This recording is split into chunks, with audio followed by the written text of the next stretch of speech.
আসসালামু আলাইকুম, শুভ অপরাহ্ন। বরাবরের মতো আপনাদেরকে স্বাগত জানাচ্ছি অ্যাডভোকেট ইশতিয়াক আহমেদ। আজকে যে বিষয়টি নিয়ে আলোচনা করছি তা গুরুত্বপূর্ণ।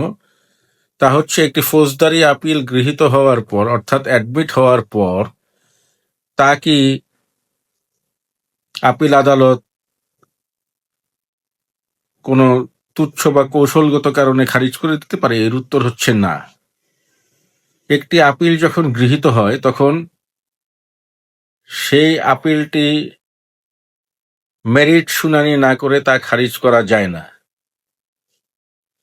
কারণ এই আপিলের কতখানি গ্রহণযোগ্যতা আছে, বা এই আপিল মঞ্জুর করলে কি হতে পারে বা কি না হতে পারে, বা আপিলকারীর আপিল আবেদনের যে বিষয় বা যে প্রার্থনা করা হয়েছে বা যেই রিলিফ প্রার্থনা করা হয়েছে সেটি গ্রান্ট করলে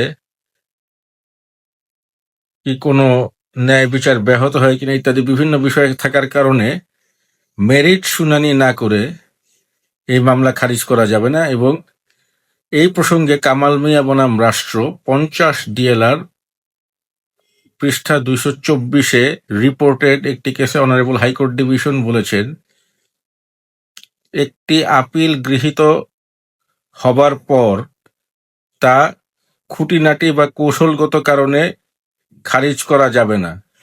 তার গুণাগুণের ভিত্তিতে